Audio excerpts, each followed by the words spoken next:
आप सभी को जय यीशु की। आज हम माला विनती रोजरी पर मनन चिंतन करने वाले हैं। हम सभी जानते हैं और आप भी जानते हैं कि आज हम संसार में सबसे अधिक पाप में आचरण में जी रहे हैं। संसार पाप से भरा हुआ है, लेकिन फिर भी हम उस पुराने विधान की तरह नष्ट नहीं किए जा रहे हैं।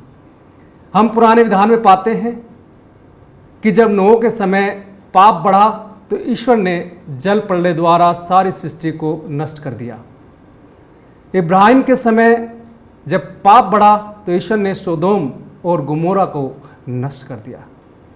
लेकिन आज हम पाप पानी की तरह पीते हैं, भोजन की तरह ग्रहण करते हैं, लेकिन फिर भी आज हम नष्ट नहीं होते। ईश्वर हम पर दया दिखाता है। ईश्वर हमें जीवन दे रहा है, हमें नष्ट होने से बचा रहा है।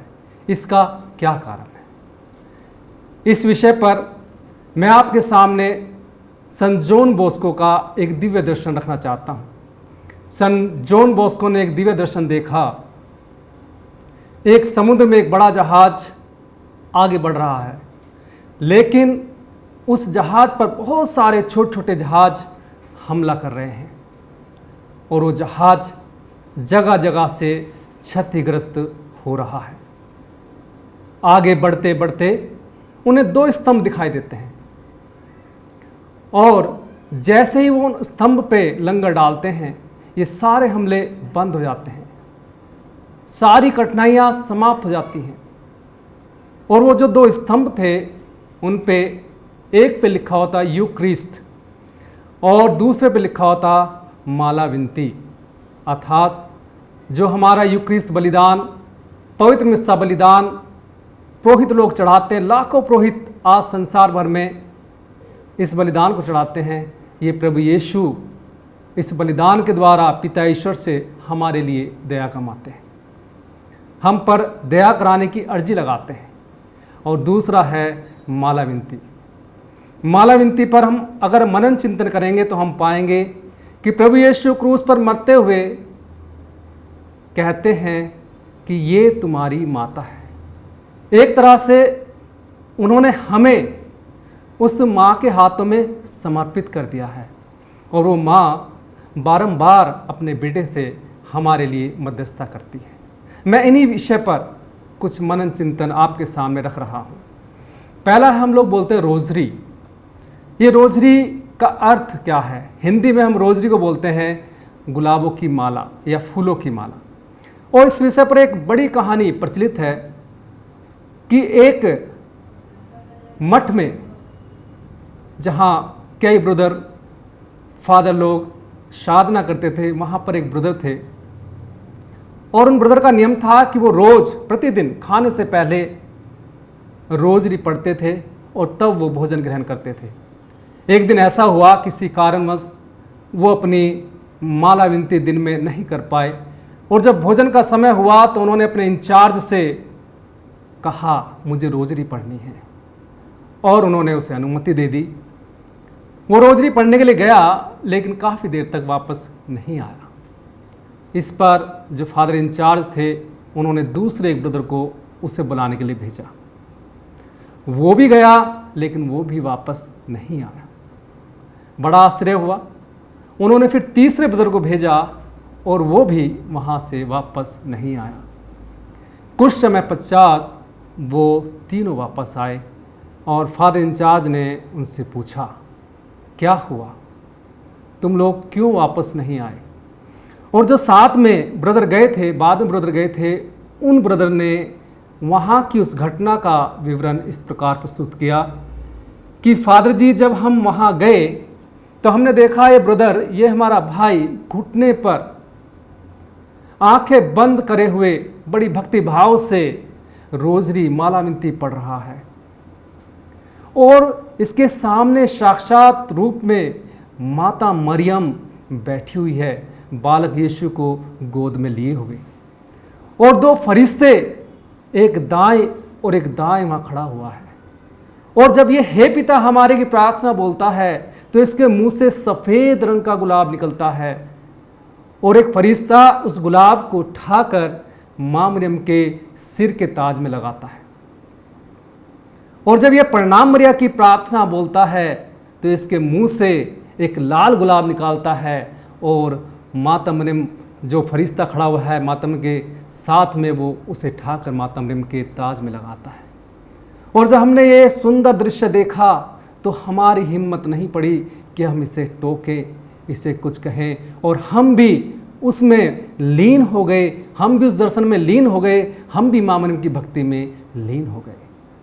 इसीलिए प्यारे ख्रिस्तियों भाइयों बहनों, हम इसको बोलते हैं गुलाबों की माला। माता मरियम की जो भक्ति करते हैं, स्वर्गदूत उनके आसपास होते हैं, और जितनी भक्ति से हम माता मरियम के आदर में प्रार्थनाएं बोलते हैं, सचमुच वो गुलाब की भांति सुगंधित होती हैं और माता मरियम को ग्रहण होती है और माता मरियम के सिर के ताज की शोभा बढ़ाती है। ये हम जानते हैं।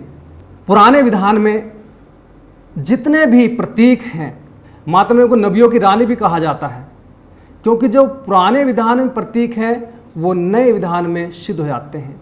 जैसे कि हम जानते हैं जल प्रलय के समय नोआ का जो जहाज़ था उसमें जितने लोग गए वो सब बच गए। तो वो पुराने विधान का जो जहाज़ है वो वास्तव में माता मरियम का प्रतीक है। आज भी जितने लोग उस जहाज़ में जाते हैं, मरियम भक्ति में जाते हैं, वो सारे बच जाते हैं। चाहे संसार में कितना ही पाप हो, कितनी ही दुर्दशा हो, कितना ही भयंकर युद्ध हो, कितनी भयंकर कठिनाइयाँ हो, परेशानियाँ हो, लेकिन जो माँ मरियम के शरण में जाते हैं वो बच जाते हैं। हम देखते हैं मूसा के समय मूसा पर्वत पर ईश्वर के दर्शन पाता है और उसे आवाज़ सुनाई देती है, अपने पैर के जूते निकाल लो, ये जगह पवित्र है। और माँ मरियम उसका प्रतीक है, उस आग का, उस पवित्र अग्नि का प्रतीक है, क्योंकि माता मरियम ने स्वयं उस ईश्वर को अपने गर्भ में धारण किया है। हम पुराने विधान में देखते हैं मंजूसा, जिसमें ईश्वर के 10 नियम रखे गए, जिसमें ईश्वर का वचन रखा गया, ईश्वर के द्वारा दिया गया मन्ना रखा गया। वो माँ मरियम है जो ईश्वर का वचन ग्रहण करती है, जो ईश्वर के वचन को धारण करती है, उसे जीती है और उसे पूरा करती है। इसलिए स्वर्गदूत आकर कहता है कि प्रणाम प्रभु की कृपा पात्री, प्रभु आपके साथ। और माँ मरियम के पुराने ग्रंथ में जो हम देखते हैं, रानी यूदित है, रानी एस्तर है, और यूदित जो हम दो पात्र देखते हैं वो भी माता मरियम के प्रतीक हैं। यूदित प्रतीक है शैतान का सिर काट कर लाने वाली, शैतान का सिर कुचलने वाली। जो यूदित है वो पुराने विधान में नए विधान की मरियम का प्रतीक है। और जो रानी एस्तर है वो शैतान की मूर्खता का किस तरह सामना करती है, ये इस बात का प्रतीक है। माँ मरियम उस पुरानी एस्तर के बदले में हमारे लिए कार्य करती है। तो ये जो जितने भी पात्र हम पाते हैं ये सारे के सारे माँ मरियम के प्रतीक हैं, और माँ मरियम के जो चरित्र हैं, जो उनकी विशेषता हैं, उनके बारे में हमें बताते हैं। रोजरी की जो शुरुआत है वो सन डोमिनिक के समय से हम पाते हैं। सन डोमिनिक के समय एक ऐसा संप्रदाय जो कैथोलिक लोगों को भटका रहा था, एल्जेबियन, और बहुत सारे लोग भटक रहे थे, और सन डोमिनिक इसके लिए बड़ा प्रयास कर रहे थे, प्रार्थना कर रहे थे, उपवास कर रहे थे, लेकिन वो इस पर काबू नहीं पा रहे थे। ऐसे समय पर उन्होंने एकांतवास ले लिया, वो जंगल में चले गए, प्रार्थना करने लगे, उपवास के साथ कठोर तपस्या करने लगे। और उस समय माता मरियम ने बालक यीशु को अपनी गोद में लिए हुए उन्हें दर्शन दिया। और जो आज हम ये रोजरी देखते हैं, जो हम रोजरी पहनते हैं, इस रोजरी को उन्होंने उनके हाथ में दिया और बोला, बेटे इसके द्वारा प्रार्थना करो, इसके द्वारा प्रचार करो और आप सफलता पाओगे। और सन डोमिनिक ने उस माला विनती की ताकत के द्वारा, उस माला विनती के सामर्थ्य के द्वारा उस संप्रदाय का विनाश किया। वो संप्रदाय नष्ट हो गया और बहुत सारे लोग जो भटक गए थे, जो कैथोलिक कलीसिया को छोड़कर चले गए थे, वे सब वापस आ गए। और संत डोमिनिक ने बहुत सारा इसी तरह से माला विनती का प्रचार किया। माला विनती या माता मरियम की भक्ति हमें सब कुछ दिला सकती है। चाहे हम कंकाल हो जाएं, चाहे हमारा सब कुछ खो जाए, अगर हम उसकी भक्ति करते हैं, उस पर श्रद्धा रखते हैं, उसकी मध्यस्थता से प्रार्थना करते, तो सब कुछ हमें दिला सकती है। उसी समय की एक घटना है, एक राजा थे, राजा अल्फोंस, और वो राजा युद्ध में सब कुछ अपना हार चुके थे। उनके पास उनकी सेना, उनका साम्राज्य, सब कुछ उनका चला गया था, और वो किसी दूसरे के यहाँ आश्रित होकर अपना समय बिता रहे थे। ऐसे समय में उन्होंने संत डोमिनिक का प्रचार सुना, और संत डोमिनिक जब ये प्रचार कर रहे थे कि आप माला विनती के माध्यम से सब कुछ प्राप्त कर सकते हैं, उस समय उन्होंने इसे सुना, और प्रार्थना के बाद वो संत डोमिनिक के पास गए और अपनी बात बताई। और संत डोमिनिक ने उन्हें कहा कि आप 1 साल निरंतर माला विनती का प्रार्थना कीजिए, माला विनती का जाप कीजिए, और आपकी समस्या का समाधान होगा। उस राजा ने बड़ी भक्ति के साथ, बड़ी श्रद्धा के साथ माला विनती का 1 साल तक निरंतर उसकी भक्ति की, उसका प्रचार किया। और 1 साल बाद स्वयं माता मरियम ने अपने इस भक्त को दर्शन दिए, और दर्शन में उसे एक रोजरी प्रदान की। और वो राजा इतना खुश हुआ कि उस रोजरी को लेकर वो भागा भागा भागा भागा अपनी रानी के कमरे में गया, और जाकर रानी को ये रोजरी दिखाने लगा कि हे रानी, देखो मेरी माता ने मेरी भक्ति से खुश होकर मुझे ये रोजरी दी है। और आश्चर्य की सीमा न रही, वो ये भूल गया कि उसकी रानी तो अंधी हो चुकी है। और जब उसने उस रोजरी को उठाया, अपनी रानी को दिखाया, एक बड़ा चमत्कार हुआ। उसकी रानी की दोनों आंखें तुरंत ठीक हो गई, और उसका विश्वास बढ़ा। उसने दोबारा से अपनी सेना इकट्ठी की, माला विनती पढ़ता रहा, माता की भक्ति में बढ़ता रहा, अपने सैनिकों को रोजरी पहनाई, अपने सैनिकों को रोजरी के बारे में बताया, उस भक्ति में बढ़ाया, और उसके माध्यम से अपनी सेना इकट्ठा करते उसने फिर दोबारा से युद्ध किया, और उस युद्ध में उसकी विजय हुई, और उसे जो उसका हुआ था वो सब उसे दोबारा प्राप्त हुआ। आज भी यदि हम माता मरियम की मध्यस्थता से प्रार्थना करते हैं, यदि हम विश्वास करते हैं, क्योंकि उसे प्रभु यीशु ने हमारी माता नियुक्त किया है, हमारी मध्यस्थता नियुक्त किया है, हमारी अगुवाई के लिए दिया है, तो आज भी चाहे हम कुछ भी खो चुके हैं, बहुत सारे लोग आज निराशा में हैं, रोजगार नहीं हैं, अपनी पढ़ाई की वजह से, अपने धन की वजह से, बीमारी की वजह से बहुत सारे लोग आज निराश हैं। माता मरियम हमें बुलाती है, वो निराशाओं की आशा है, वो निराश्रितों का आश्रय है। वो माँ मरियम हमें पुकारती है, और इस घटना से, इस सच्ची कहानी से हमें प्रेरणा मिलती है कि माँ मरियम की भक्ति के द्वारा, रोजरी पढ़ने के द्वारा हम सब कुछ प्राप्त कर सकते हैं।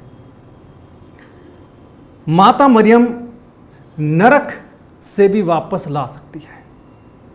ये उसके जो वरदान है, जो उसके वादे, उसमें एक वादा है कि यदि किसी का नरक, एक पैर नरक में भी चला गया है, तो मैं उससे, अगर वो भक्ति करेगा, मेरी भक्ति करेगा, तो मैं उसे नरक से वापस ला सकती हूँ।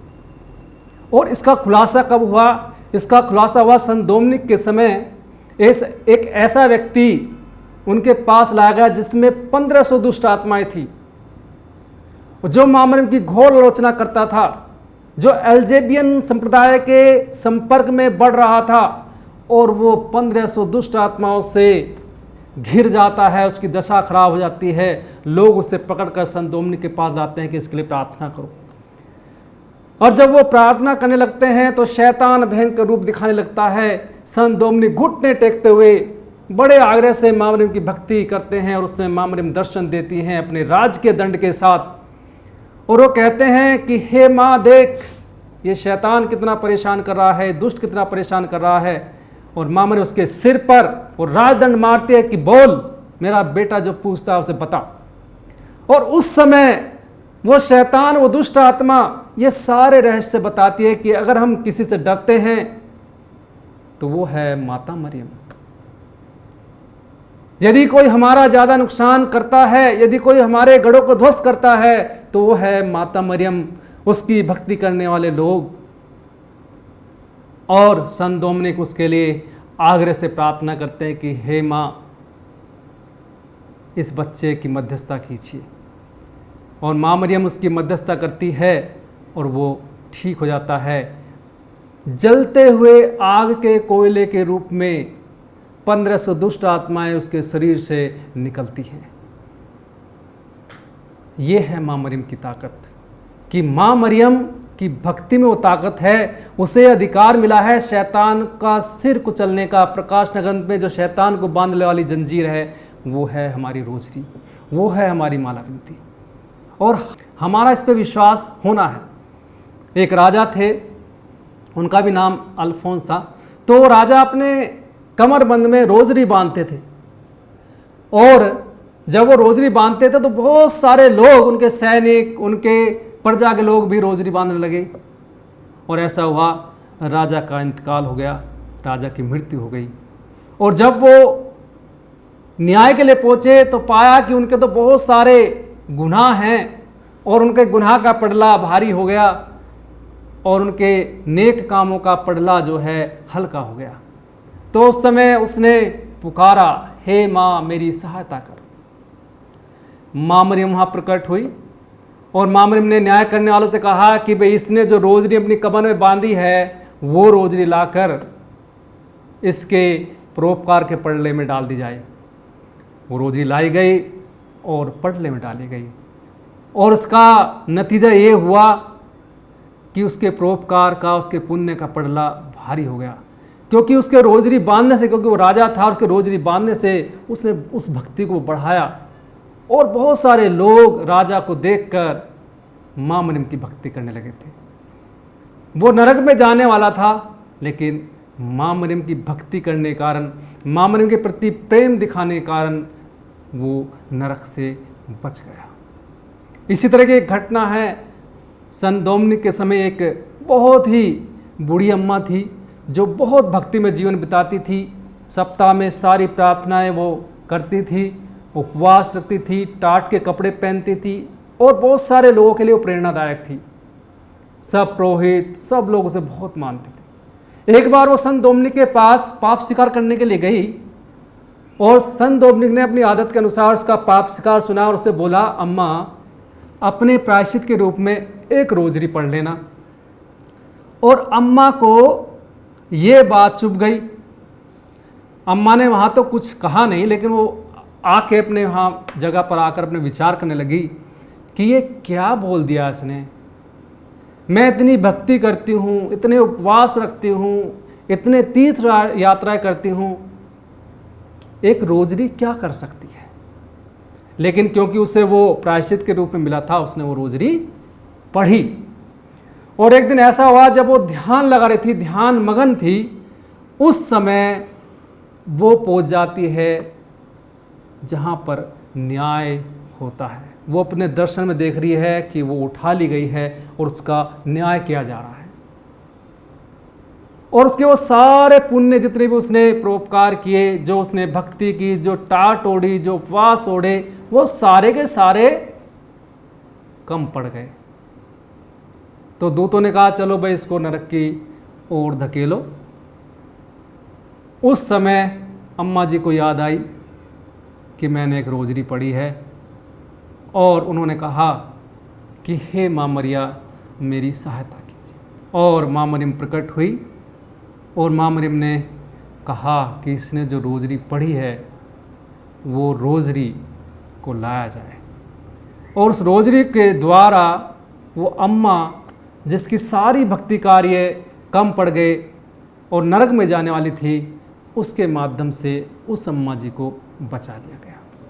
यह है रोजरी की ताकत कि अगर हमारा एक पैर नरक में भी चला गया तो भी रोजरी के माध्यम से, क्योंकि माँ मरियम हमें प्यार करती है, प्रभु यीशु से भी ज़्यादा प्यार करती है, वो ईश्वर की कृपा पात्र है, ईश्वर के सारे वरदान उसके पास हैं, उसे सारे अधिकार प्राप्त हैं और वो अपने बेटे से जो मांगती है वो उससे पूरा करते हैं। इसका उदाहरण देख सकते हैं काना के विवाह में। छोटी छोटी ज़रूरतों को जो लोग अपने घर में माँ मरियम को आमंत्रित करते हैं, जो लोग अपने शादी ब्याह में माँ मरियम को आमंत्रित करते हैं, माँ मरियम अगर वहाँ उपस्थित होती है तो वो जानती है हमारी कहाँ घटी होगी, कहाँ हमारी अपमान हो सकता है, और माँ मरियम हमारे जानने से पहले ही वो सारी चीज़ें जानकर उन्हें दूर करने का प्रयत्न करती है। और वहाँ हम पाते हैं कि प्रभु यीशु कहते हैं कि माता जी मुझे और आपको क्या, ये दाखरस ख़त्म हो रहा, होने दो। और वो अपने बेटे से कैसे रिक्वेस्ट करती कि बेटा देखो इनका दाखरस समाप्त होने वाला है। और प्रभु यीशु का समय नहीं आया, लेकिन माँ मरियम के कहने पर प्रभु यीशु अपना पहला चमत्कार समय से पहले उस घर में करते हैं। आज भी हमारे घर में बहुत सारी परेशानियाँ, दिक्कतें हैं, लेकिन यदि हम माँ मरियम के शरण में चले जाएंगे, यदि हम माँ मरियम के चरणों में चले जाएंगे, यदि हम रोजरी की भक्ति में आ जाएंगे, तो माँ मरियम उनका समाधान करने में सक्षम है। माँ मरियम हमें प्रभु यीशु की दया दिलाने में सक्षम है। यही कारण है बहुत सारे लोग हम देखते हैं पाप कर रहे हैं, लेकिन हम बच्चे हुए, हम पर दया की जा रही, क्योंकि माँ मरियम हमें जो है उसकी कृपा दिलाती है। अब रोजरी कैसे पढ़नी है, इसकी एक छोटी सी घटना के द्वारा मैं आपको बताता हूँ और मैं अपनी बात समाप्त करूँ जाकि आपकी समझ में आ जाए। 3 बहनें जो नविशीर, जो शिक्षा धर्म बहनें बनने के लिए गई, उन्होंने अपने आध्यात्मिक गुरु से पूछा कि हम कैसे अध्यात्म की ऊंचाइयों पर पहुँचे। तो उसने उन्हें बताया कि आप 1 साल तक रोजरी करें और रोजरी के द्वारा माता मरियम को कपड़ा पहनाएं। रोजरी पढ़ेंगे, कपड़ा बना दिया, रोजरी पढ़ेंगे, सिलाई लगा दी, रोजरी पढ़ेंगे, बटन लगा दिया। ऐसे तीनों बहनों ने 1 साल तक रोजरी पढ़ी और 1 साल रोजरी पढ़ने के बाद माता मरियम ने उन्हें दर्शन दिए 2 संतों के साथ, संत आगता और एक संत और थे, 2 संतों के साथ दर्शन दिए। और पहला जो दर्शन था बड़ा सुंदर, सोने के कपड़े, उस पर लिखा हुआ सोने से प्रणाम मरिया। और उसने पहली लड़की को, जो बड़ी लड़की थी, उसे कहा बेटी आपने ये वस्त्र मेरे लिए पढ़ा, इसके लिए मैं आपको धन्यवाद देती हूँ। उसके बाद फिर थोड़ी देर बाद दूसरा दर्शन हुआ, लेकिन उसमें मामले के कपड़े साधारण कपड़े थे, थोड़ा सा पुराने से कपड़े थे, लेकिन उसने दूसरी बेटी को बोला बेटी तुम्हारे इस वस्त्र के लिए मैं तुम्हें धन्यवाद देती हूँ। और आप अंदाज़ा लगा सकते हैं जब तीसरी बार माता ने कुछ देर बाद दर्शन दिए तो उनके कपड़े बिल्कुल बुरी हालत में थे, फटे हुए थे, जगह जगह पैबंद लगे हुए थे। तो वो जो तीसरी बच्ची थी उसने माँ मरियम से सवाल पूछा, हे माँ जब आपने पहले दर्शन दिए तो इतने सुंदर, इतने बढ़िया, दूसरे दर्शन दिए थोड़ा सा कम, लेकिन मेरे दर्शनों में तो आपका हालत बहुत बुरी है, आपके पास कपड़े आपके इतने अच्छे नहीं हैं। और माँ मरियम ने जो उन्हें जवाब दिया वही जवाब हमारे लिए भी है। माँ मरियम ने उससे बोला बेटे जिस तरह से तुमने मेरी भक्ति की, जिस तरह से तुमने प्रार्थना की, तुम्हारी बड़ी बहन ने कष्ट लेते हुए, घुटने पर होते हुए, ध्यान लगाते हुए, मेरी इस माला विनती को पढ़ते हुए मेरे लिए सुंदर वस्त्र तैयार किया था, इसलिए वो सुंदर वस्त्र जो मैं पहन कर आई थी वो तुम्हारी बहन के द्वारा दिया गया था। और तुम्हारी दूसरी बहन ने जो वस्त्र दिया था, क्योंकि उसका ध्यान भटका, कुछ समय उसने ध्यान दिया, कुछ समय ध्यान नहीं दिया, कुछ कष्ट लिया, कुछ नहीं लिया, इसलिए उसके वस्त्र साधारण थे। और मेरी प्यारी बेटी, क्योंकि तुमने मेरी इस माला विनती को इतने ध्यान से नहीं पढ़ा, इसलिए इस बार ये दुर्दशा में मुझे दर्शन देने पड़े। प्यारे साथियों, दोस्तों, यही है हमारी कहानी। माँ मरियम के द्वारा हम बहुत सारे वरदान पा सकते हैं, लेकिन ज़रूरी है कि हम उसकी भक्ति को किस तरह से करते हैं। नाम मात्र के लिए करते हैं, दिखावे के लिए करते हैं, हमारा प्रारूप क्या है? क्या हम कुछ कष्ट लेने के लिए तैयार हैं? माँ मरियम पूरे रास्ते क्रूस के साथ साथ यीशु के साथ चलती रही और वो कष्ट को झेलती रही। जब हम रोज़ी के द्वारा कष्ट लेंगे, दूसरों के लिए प्रार्थना करेंगे, भक्ति भाव से करेंगे, तो ज़रूर हमारे जीवन में सारे चमत्कार चिन्ह दिखाई देंगे। और इसीलिए हमारे लिए ज़रूरी है कि हम माता की कृपा पाने के लिए उस भक्ति में आएँ, उस भक्ति का सहारा लें। आइए हम आंखें बंद करेंगे और प्रार्थना करेंगे माता की मध्यस्थता के द्वारा कि माँ मरियम वो कृपादान हमें भी मिले जो आपके पास है। हे प्रभु, हम आपका धन्यवाद, आपकी स्तुति करते हैं। इस सुंदर अवसर दिया जब हम माता मरियम आपकी माँ को अपनी माँ कह पाए हैं। आपने उन्हें हमारी मध्यस्थता नियुक्त किया है। उस माँ की भक्ति का वरदान हमें दीजिए, उस भक्ति में बढ़ने की कृपा हमें दीजिए, उस भक्ति को भक्ति भाव से करने की कृपा दीजिए, ताकि हम आपकी कृपाओं के भागी बने रहें। हम अपने पापों से मुक्ति पा सकें, अपने पापों के परिणाम और दंड से मुक्ति पा सकें। हे प्रभु, हम पर दया कीजिए कि हम इस भक्ति के माध्यम से तेरी महिमा के भागी बने रहें। आमीन।